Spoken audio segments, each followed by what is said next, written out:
First, let me just say thank you. It is so wonderful having you here today.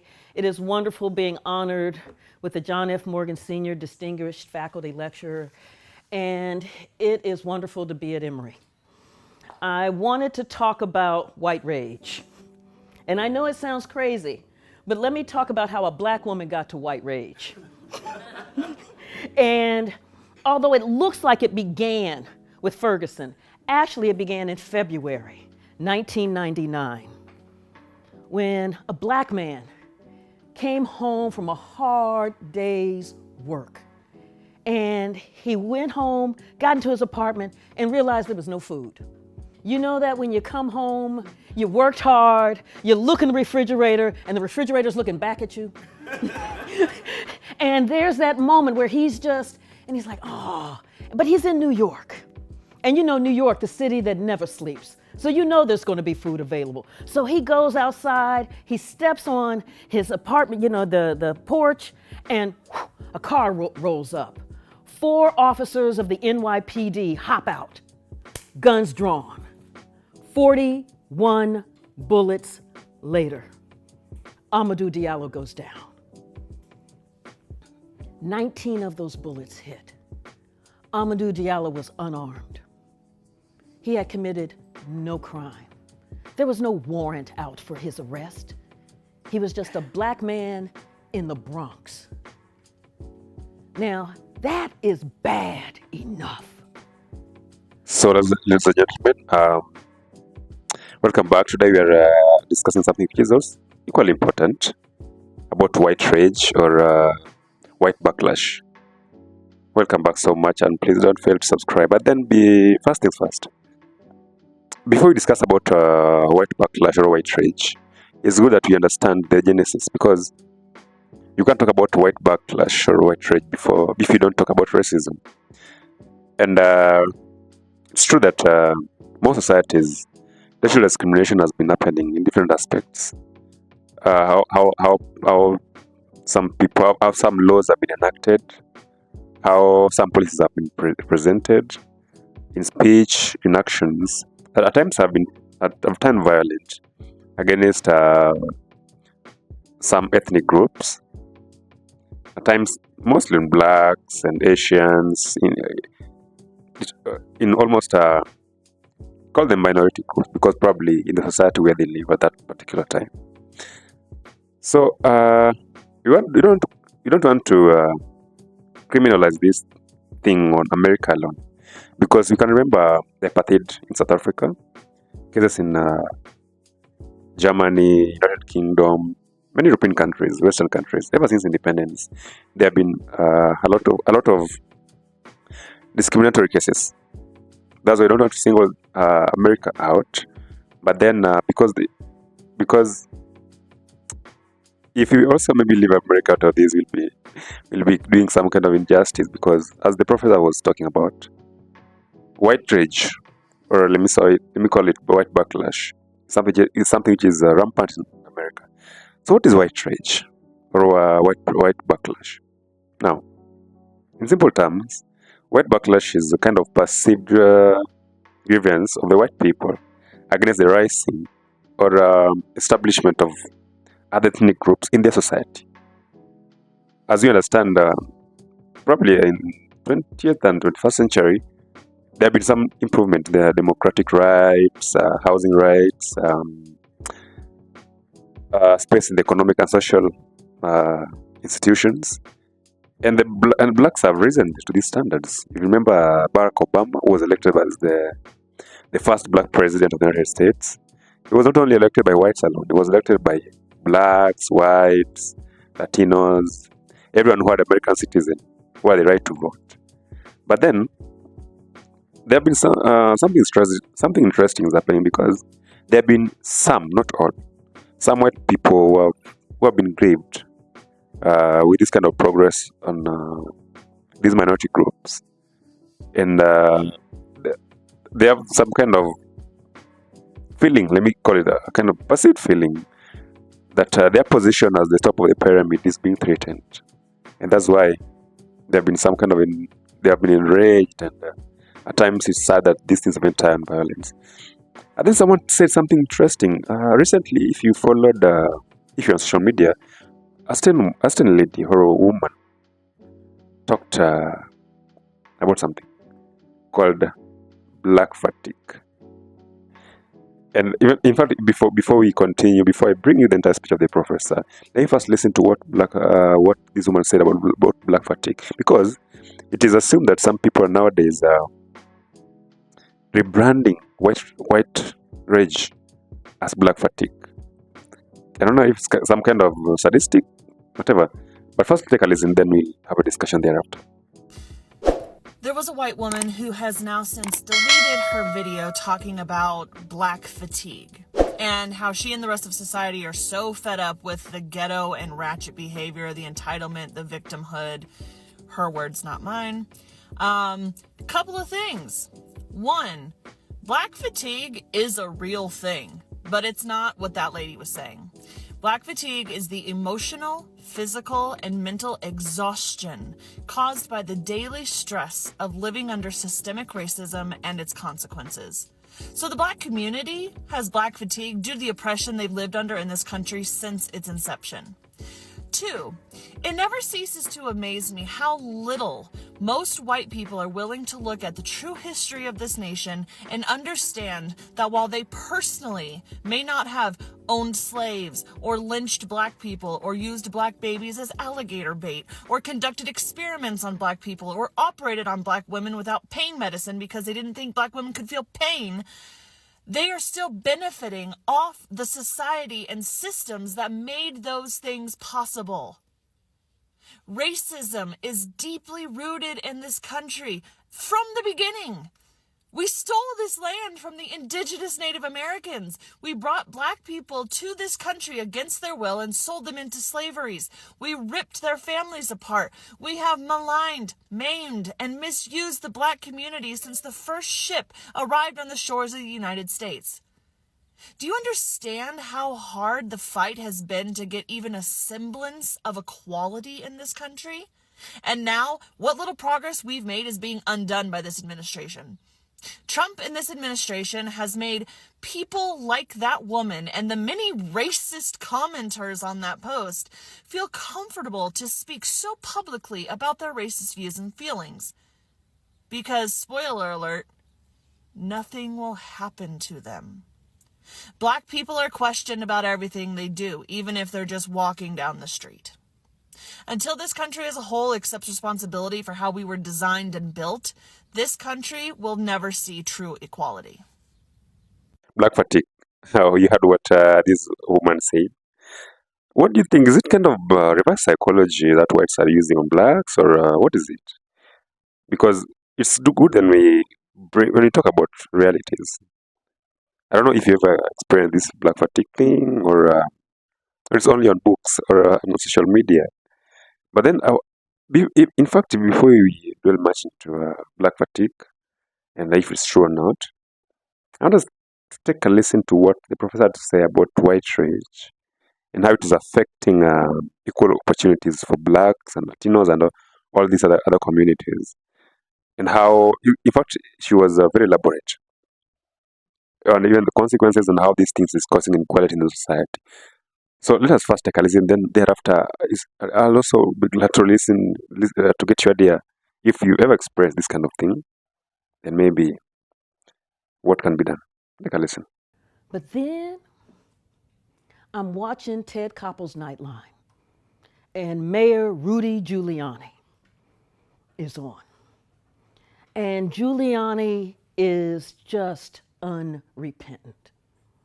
And Ted Koppel, as you know, is not a softball interviewer. And he is on Giuliani. He's like, I'ma do. And Rudy's like, what? He barely says the man's name. What he does say, my policies are working. New York City is safer now than it has been in years. And he pulls out his little flip charts with the little graph showing crime going down. My Policies are working. New York City is safer. And I'm thinking, it's not safer for Amadou. Safer for whom? And the policies that he's talking about, it's the broken windows policing policy. That broken windows policing policy basically hyper-polices black and brown neighborhoods, criminalizing black people, criminalizing brown people. You jaywalk, the cops are on you. Drop some litter on the ground, cops are on you. You're standing, cops are on you. You're walking, cops are on you. You are getting ready to step off the curb, cops are on you. That hyper-policing is the policy that Mayor Rudy Giuliani said was working. And while he talked about it, he said, and my police force is the most restrained and best behaved in the United States. I'm in Kafka land right now. You know, where Gregor Samsa's this big cockroach, but everybody's acting like it's normal, right? You know, because I'm thinking, most restrained and best behaved, don't fire 41 bullets at an unarmed man. I know something is wrong, but I don't know how to name it. And you know, we have to name things in order to be able to face them, to be able to deal with them. And so I don't know what to call this thing. And I'm just going, ugh. But as a scholar, I keep writing, I keep researching, I keep thinking, I keep teaching, I keep writing, I keep researching, I keep thinking. And then in August 2014, I'm in my home office and the TV is on. And I look up, and Ferguson is on fire. I mean, the flames are everywhere. And it didn't matter. I had the remote in my hand and I'm flipping the channels and it didn't matter. Let me see, my left hand. It didn't matter if I'm watching MSNBC. Yeah. CNN or Fox. Out this door. It didn't matter. They all said the same thing. Look at black folks burning up where they live. Did you know that black people were burning up where they lived? Black folks are burning up where they live. What is wrong with black people? Burning up who burns up where they live? Because one of the things you begin to understand is that America needs the narrative of black pathology. You know, everything would be fine if only black folks would, right? We've heard this. And then you begin to fill in the blank. If only they would value education. If only they would not be thugs. If only they would.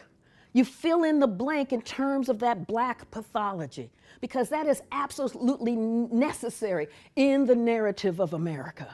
And so there I'm watching MSNBC, CNN, and Fox, all with the same narrative of black pathology, this black rage they're talking about. Well, I'm sitting up there and I'm shaking my head. You know how you're shaking your head like, And then I realized I'm looking shoulder to shoulder to shoulder to shoulder. I'm shaking my head so hard. And I said, no, this is white rage. Ooh. This is white rage. I had lived in Missouri for 13 years. I saw the way that policy worked. I saw the way that policy systematically and systemically undermined African Americans' access to their citizenship rights. But as a nation, we were so focused in on the flames that we missed the kindling. That kindling. Let's talk about some of that kindling at Ferguson. Kindling. 67% of Ferguson's population is African American. In the 2013 municipal election, the black voter turnout rate was 6%. How do you turn 67% of the population into 6% of the voters. Those are numbers from Jim Crow, Alabama. You do it via a series of policies, the ways that you hold your elections, the ways that you craft your ballots. There's a whole series of tricks that you can use to change 67% into 6%. Kindling. Because you begin to think about what it means if you don't believe that you even have a say in who your representatives are. Kindling.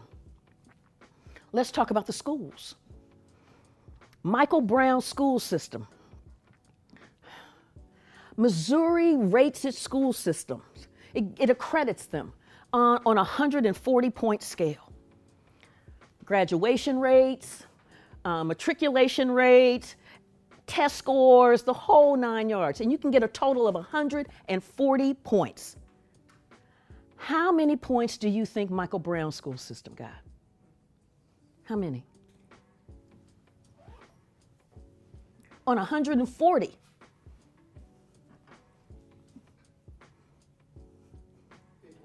$20.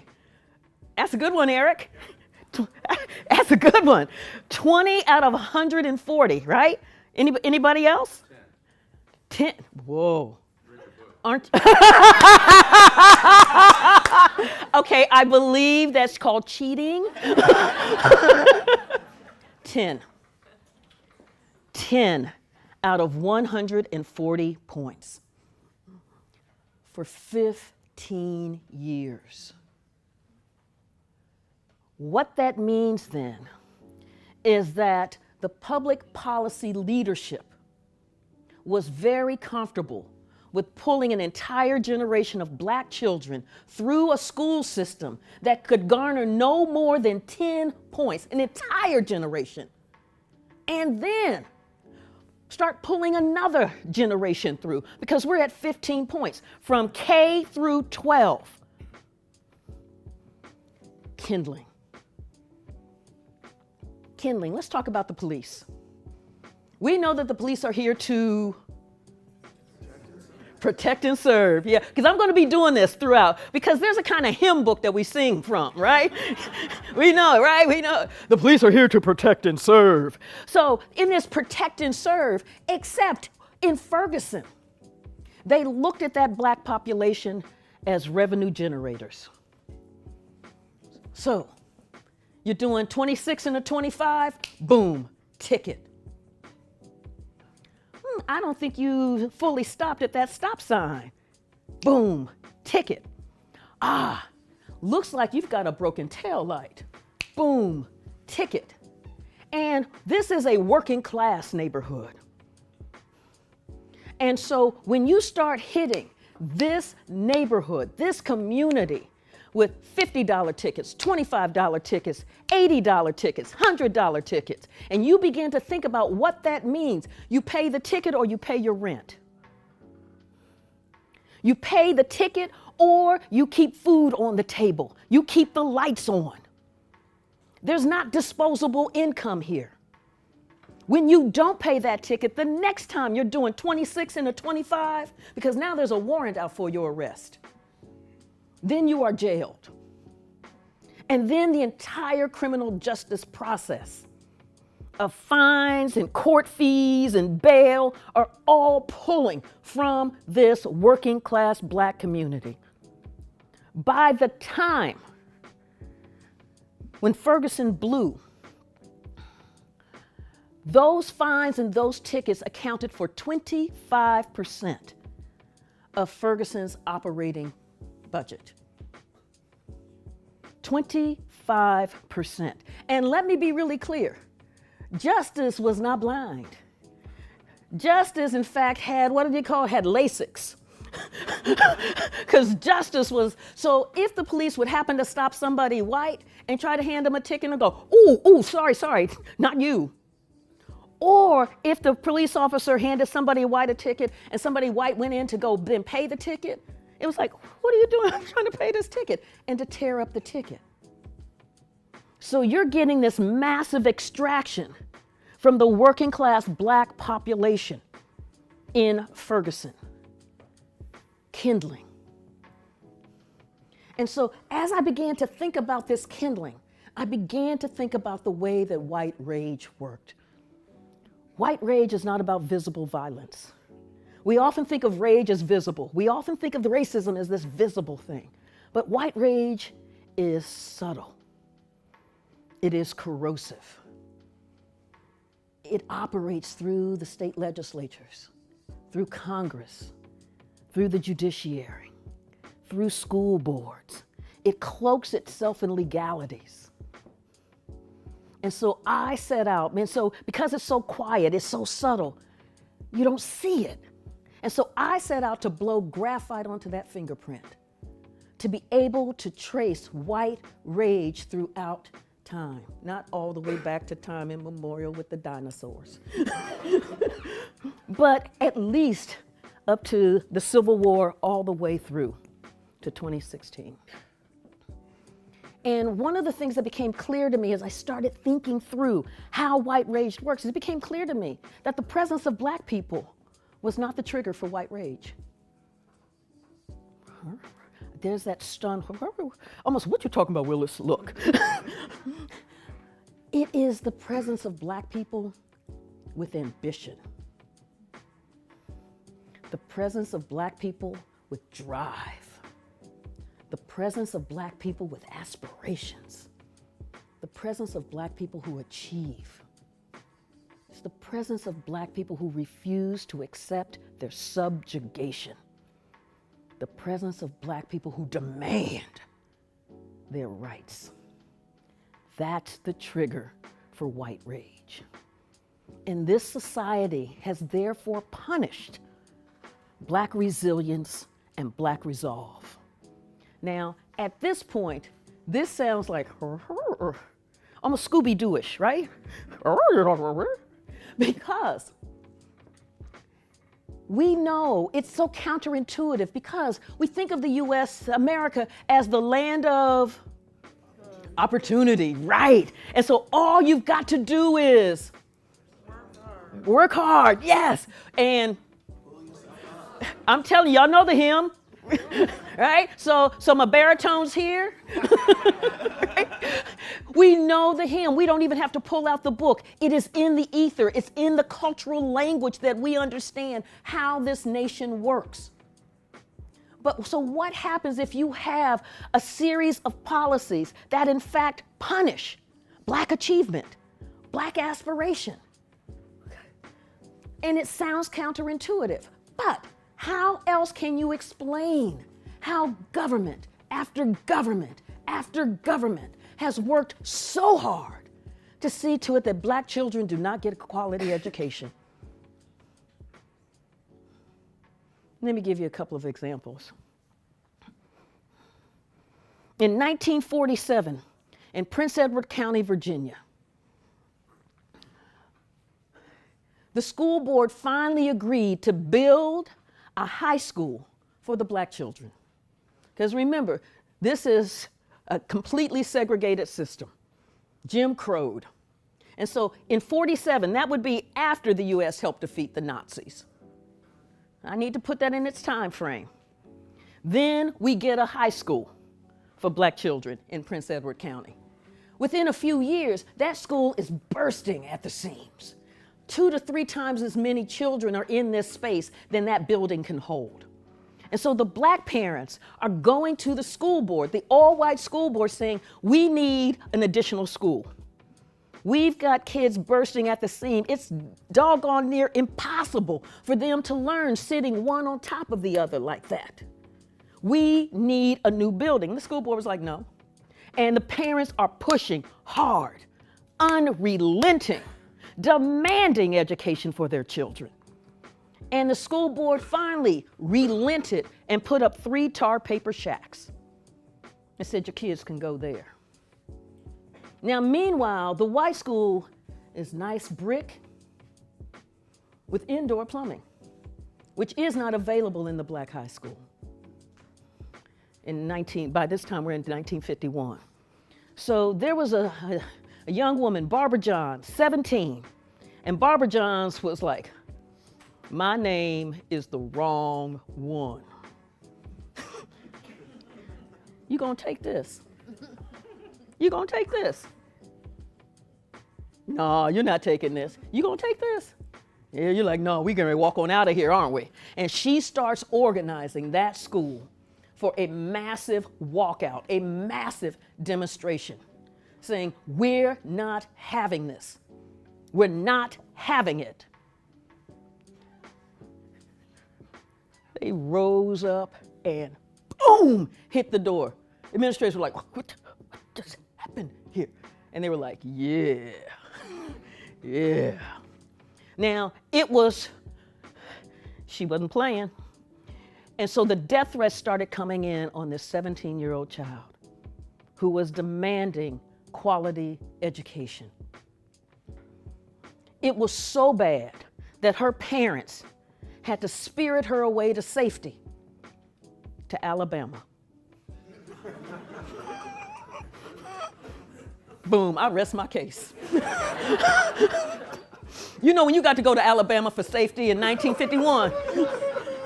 Woo! Woo! Meanwhile, Prince Edward County becomes one of the school districts that's bundled into the Brown case.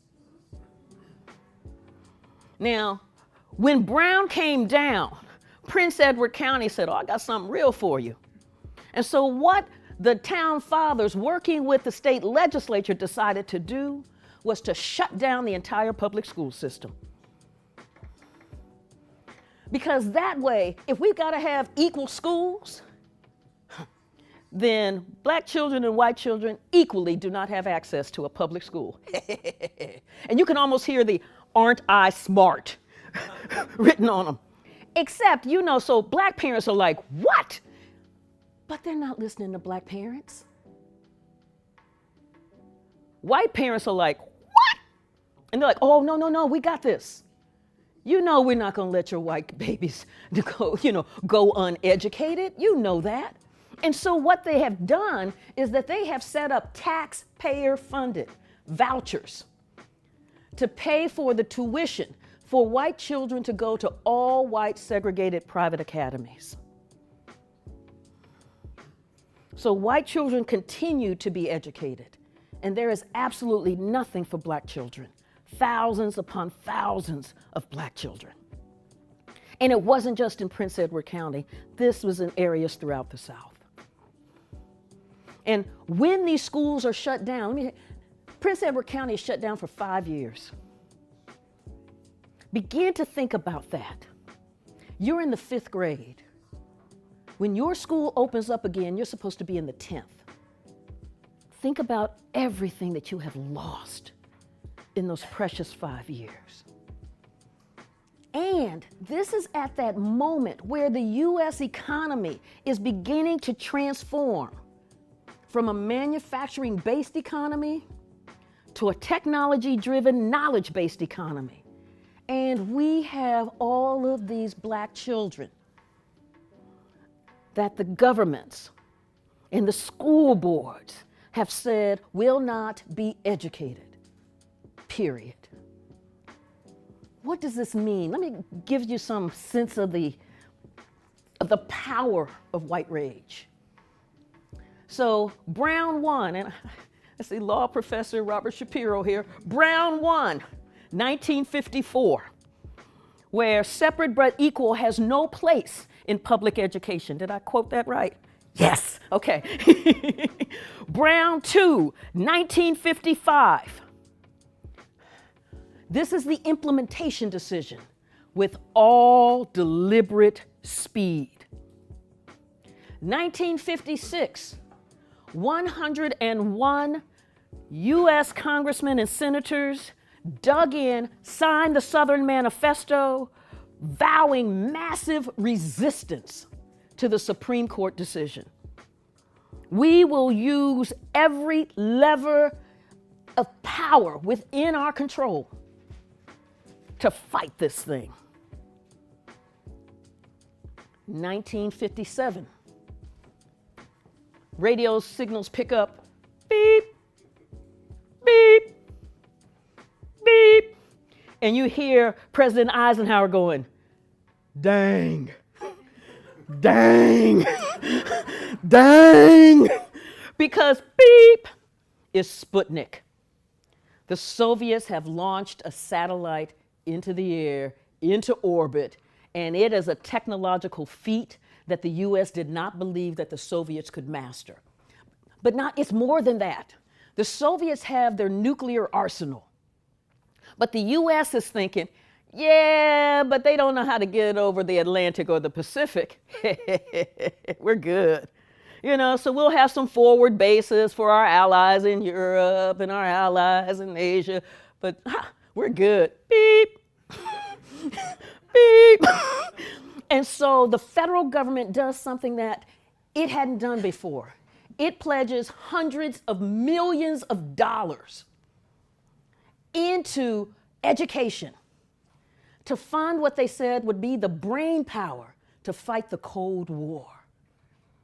We need scientists and engineers to be able to counter, to outrun, to be able to outdo what the Soviets are mastering here.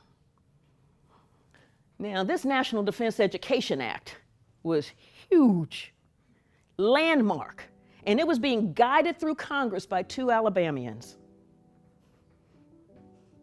I think I just did spoiler alert. So their concern was, we want that money. You know, universities like the money. They like the money.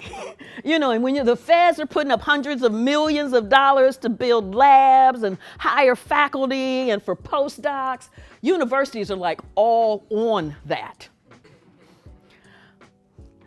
But Alabama was concerned because Alabama's not admitting black folk. Alabama has a whites-only admissions policy. And we got the law of the land saying, no, you can't do that. And so in this discussion with the Eisenhower administration, they're like, we will shepherd this bill through. We need to make sure that we do not have to abide by Brown. We need to make sure in financing the brain power for the Cold War that we get to maintain Jim Crow in our admissions policies. And the federal government said, yeah, we're cool with that. And so I'm thinking Jim Crow, nuclear annihilation. Nuclear annihilation. Nuclear annihilation. They're like, nah, son, Jim Crow. That's more important than being able to ensure that our citizens, our people, have the education that they need in this incredible, critical moment. That's white rage. Anybody see Hidden Figures? Yeah. Think about what that would mean if we had had that kind of investment then. And think about where we are now as we're trying to figure out how do we get more African Americans into STEM fields when we have systematically refused to invest in those schools even after Brown. Let me give you another example. The war on drugs. We can really have church up in here now. You know that, right? On the war on drugs, because one of the ways that white rage works is it cloaks itself in reasonableness. We have to keep our community safe. We have to protect our children. We have to ensure safety and security for our neighborhoods. And who doesn't want a safe and secure neighborhood? Who doesn't want to protect our children? It sounds reasonable. But how is it then? Because the research is really clear that we have focused the war on drugs on the population that does drugs the least when it comes to cocaine. The least. and about the same when it comes to marijuana. How is it in the war on drugs we have targeted those who do it the least? How is it that we have spent $1 trillion? That's real money. That's even beyond university money, isn't it? That's with a T. Woo, $1 trillion on the war on drugs. The war on drugs has destabilized state budgets. When you think about public education, I remember when I worked in Ohio for the Board of Regents, one of the things that we were fighting for was to try to get enough state money into higher education in order to drive the tuition down so that more and more students would be able to afford college. Instead, that money went immediately into the corrections budget. You can almost map, like in California, the dollar-to-dollar exchange coming out of the University of California budget, going into the corrections budget. And I just saw a figure that said it costs more now to incarcerate someone in California than it does to send them through Harvard. So this is not an issue of resources. This is an issue of priorities. And so you're asking yourself, now self, because that's how I talk to myself. Self, what could drive this kind of thing? Where as a nation, we're spending $1 trillion, where we would destabilize our state budgets, where we would block out access to higher education for our own folk. But then when you realize that the war on drugs really began to emerge after the civil rights movement and those incredible gains. The 1964 Civil Rights Act and the 1965 Voting Rights Act. Hard fought for, blood all along the way. But if you have a felony conviction, which is what mass incarceration does, all of a sudden your access to the non-discrimination clauses in the Civil Rights Act, there are things you cannot do with a felony conviction. There are places you cannot live. There are student loans you cannot have access to, so you cannot go to school if you've got that felony conviction. And you want to talk about the right to vote? Ooh, let's take Florida. Okay, I hear some folks like, yeah, take it. Let's take Florida. In Florida, Florida has what they call permanent felony disfranchisement. Now, what that means, because it's not quite permanent, but after you serve your sentence and then your time out, like parole, then you have to wait 14 years from that moment to then be able to individually petition the governor asking for your voting rights back. What that means is that when you look at Florida, about 40% of black men are not able to vote in Florida because of felony disfranchisement. 40%. Overall, for African Americans, is somewhere between 23 to 25% of voting age eligible African Americans cannot vote in Florida. Now, Florida doesn't mind counting their heads when it comes to the census in order to get the number of representatives in Congress. It's just though that those folks do not have any kind of say in who their representatives will be in a representative democracy. It reminds me of the 3/5 clause.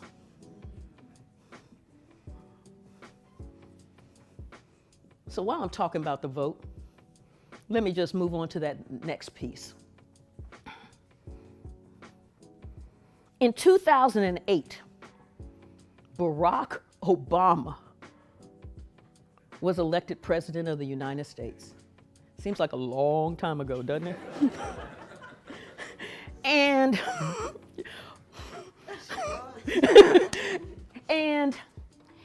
the way that he did it, though, is that through his organization, that organizing capacity in those communities, 15 million new voters came to the polls in 2008. 15 million. Now, what we say as a democracy is that we love that, because that means then that people aren't alienated, that they believe they have a stake in this nation, that they believe that they have a buy-in. Because what we know is that if you have masses of alienated people in your society is getting ready to quake. But having people buying in, believing they have a stake, 15 million. And then let me give you some of the data, the demographic data on that 15 million. 2 million were African American. Ooh. That's almost a third of Atlanta. Think about that in terms of 2 million were Hispanic. 600,000 were Asian Americans. And almost doubling the percentage of those who made less than $15,000 a year. That's also known as I be broke, okay? 15,000. So to double, almost double that percentage, so think about that. This is a kind of demographic richness. It's the kind of demographic diversity that is really beginning to speak to America. This is the kind of thing we should be embracing, because you get black folk coming to the polls. The response was massive voter suppression that specifically targeted those very groups. Voter suppression that went after African Americans, Hispanics, Asian Americans, and the poor. Let me give you a couple of examples about the way that this policy works, like voter ID. So one of the things, again, masking itself in, is that you've got voter fraud. Have we heard about voter fraud? We have rampant voter fraud. It's everywhere. And we have to protect the integrity of the ballot box from this voter fraud. Now, Justin Levitt, a law professor out of California, actually ran the numbers, and he found that from 2000 to 2014, there were 1 billion votes and 31 cases of voter impersonation fraud. 31 is rampant. But under the myth, the lie of voter fraud, one of the things that we see coming to the fore is the demand for voter ID. Now, again, it sounds innocuous. We have a major problem, voter fraud. We're only requiring people to have ID. It sounds simple enough. But the way that it works, like in Alabama, let's start with Alabama. In Alabama, in fact, in 2011, Alabama passed a voter ID law. But they knew that this law could not get through the Department of Justice, where Alabama had to have pre-clearance via the Voter Rights Act to get any of the laws that it was changing in terms of voters through the Department of Justice. And so, and what that meant, for instance, is that the Republicans taped themselves saying things like, we've got to figure out how to depress the black voter turnout. Okay, I'm thinking that's a smoking gun. And you know, we've got these aborigines and these illiterates who will get on these HUD-financed buses and drive themselves to the polls. So they know that this law is not going to get through the Department of Justice. But the moment, virtually the moment that the Supreme Court gutted the Voting Rights Act with the Shelby County v. Holder decision in 2013, Alabama implemented that law. The way that the law works is it says you must have a government-issued photo ID to vote. Okay. And so in Alabama, Alabama's a poor state.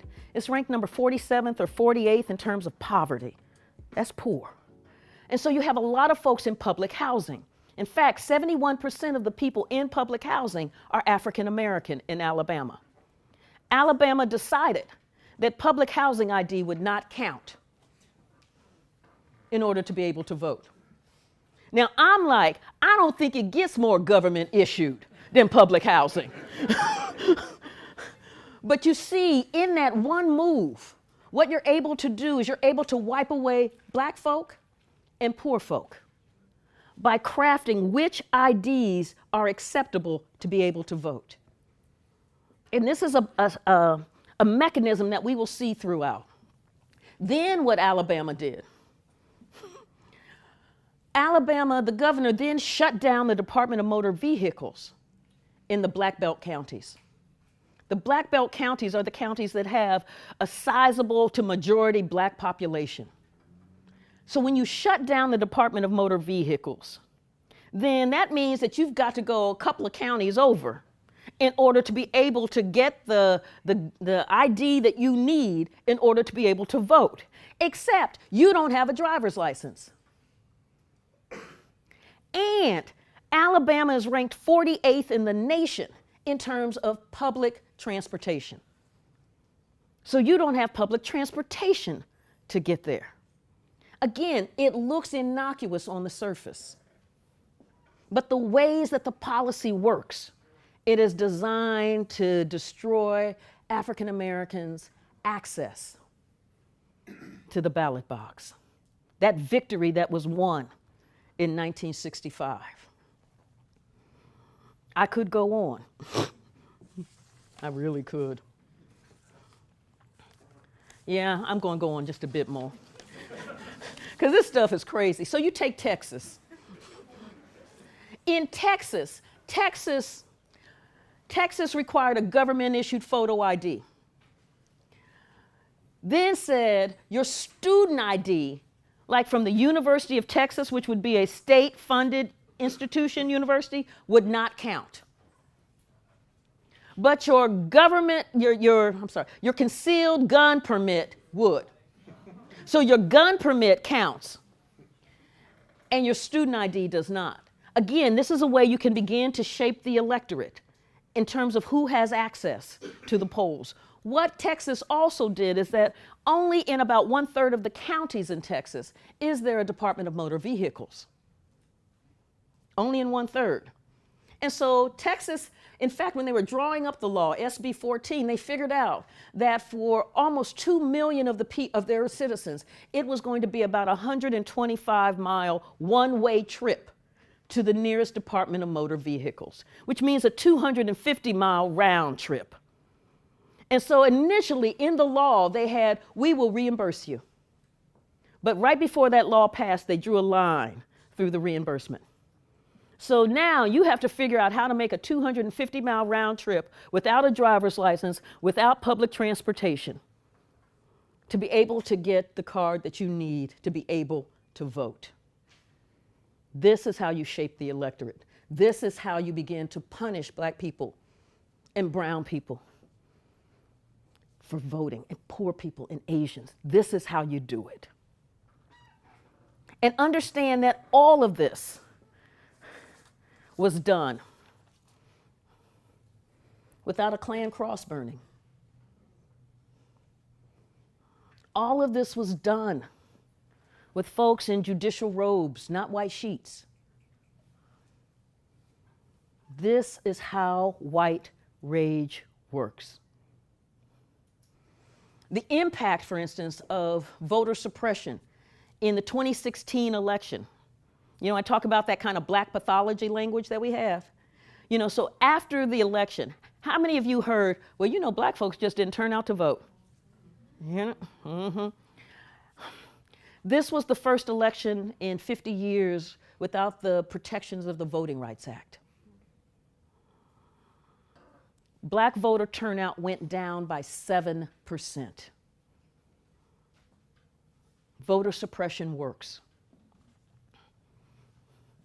What I'd like to do now is just read a couple of sections from the book. And now I got to get my glasses on because I'm no longer 25.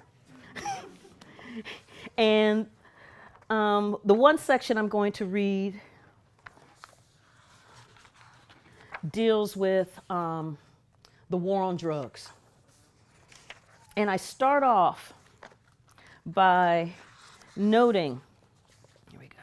I start off by noting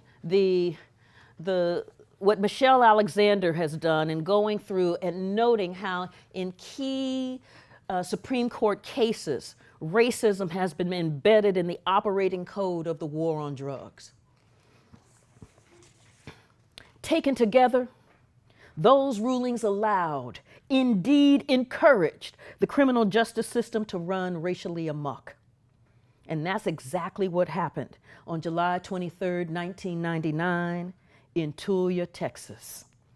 In the dead of night, local police launched a massive raid and busted a major cocaine trafficking ring. At least that's how it was billed by the local media, which, after having been tipped off, lined up to get the best, most humiliating photographs of 46 of the town's 5,000 residents, handcuffed, in pajamas, underwear, and uncombed bed hair, being paraded into the jail for booking. The local newspaper, the Tulia Sentinel, ran the headline, "Tulia streets cleared of garbage." The editorial praised law enforcement for ridding Tulia of drug-dealing scumbags. The raid was the result of an 18-month investigation by a man who would be named by Texas's Attorney General as Outstanding Lawman of the Year. Tom Coleman didn't lead a team of investigators. Instead, he single-handedly identified each member of this massive cocaine operation and made more than 100 undercover drug purchases. He was hailed as a hero, and his testimony immediately led to 38 of the 46 being convicted, with other cases just waiting to get into the clogged court system. Joe Moore, a pig farmer, was sentenced to 99 years for selling $200 worth of cocaine. Kizzy White received 25 years, while her husband, William Cash Love, landed 434 years for possessing an ounce of cocaine. The case began to unravel, however, when Kizzy's sister Tanya went to trial. Coleman swore that she had sold him drugs. Tanya, however, had video proof that she was at a bank in Oklahoma City, 300 miles away, cashing a check at the very moment he claimed to have bought drugs from her. Then another defendant, Billy Don Wafer, had timesheets and his boss's eyewitness testimony that Wafer was at work and not out selling drugs to Coleman. And when the Outstanding Lawman of the Year swore under oath that he had purchased cocaine from Ewell Bryant, a tall, bushy-haired man, only to have Bryant, bald and 5'6", appear in court, it finally became very clear that something was awry. Coleman, in fact, had no proof whatsoever that any of the alleged drug deals had taken place. There were no audio tapes, no photographs, no witnesses, no other police officers present, no fingerprints but his on the bags of drugs, no records. Over the span of an 18-month investigation, he never wore a wire. Now, he claimed to have written each drug transaction on his leg, but to have washed away the evidence when he showered.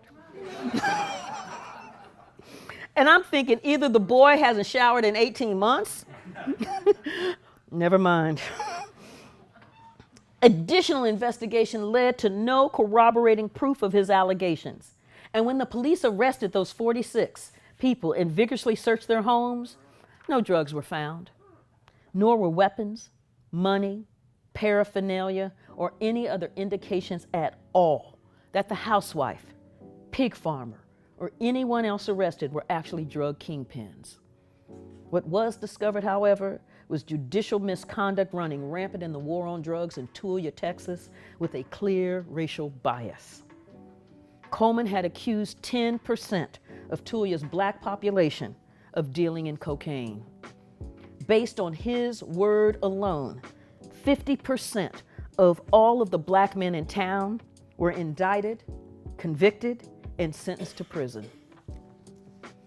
Randy Credico of the William Moseless Consular Fund called Tulia a mass lynching. taking down 50% of the male black adult population like that? It's outrageous. It's like being accused of raping someone in Indiana in the 1930s. You didn't do it, but it doesn't matter because a bunch of Klansmen on the jury are going to string you up anyway. But this wasn't 1930. It was the beginning of the 21st century with a powerful civil rights movement that had bridged those two eras. And finally, this is in the chapter, How to Unelect a Black President.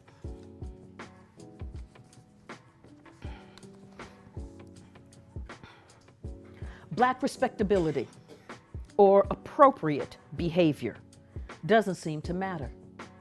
If anything, black achievement, black aspirations, and black success are construed as direct threats. Obama's presidency made that clear. Aspirations and their achievement provide no protection, not even to the God-fearing.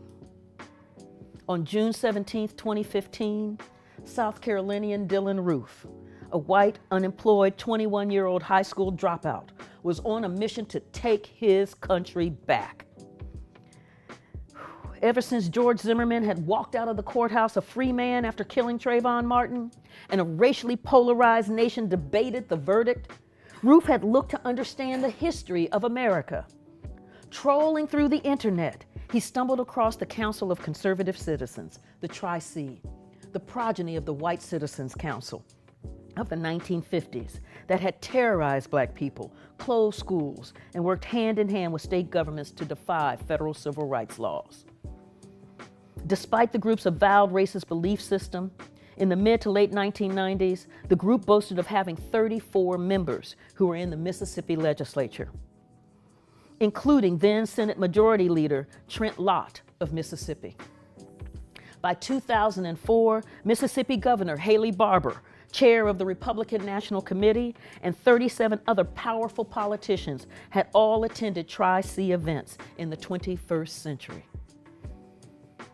Earl Holt III, who was chair of the Tri-C, gave $65,000 to Republican campaign funds in recent years, including donations to the 2016 presidential campaigns of Rand Paul, Rick Santorum, and Ted Cruz.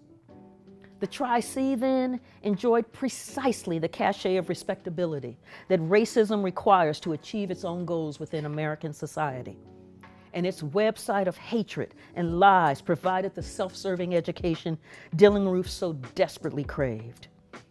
He drank in the poison of its message, got into his car, drove to Charleston, entered Emmanuel AME Church, and landed in a Bible study with a group of African Americans who were the very model of respectability.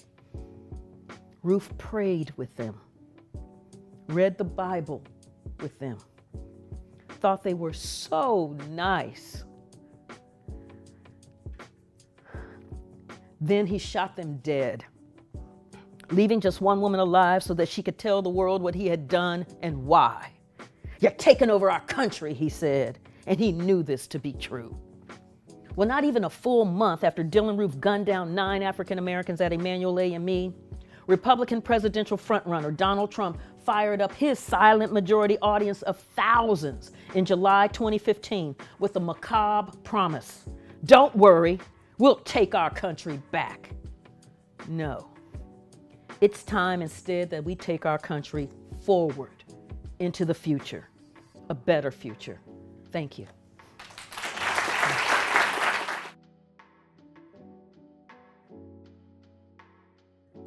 Systematic racism, inequality in workforce, in the education system. You heard it yourself from what the professor said.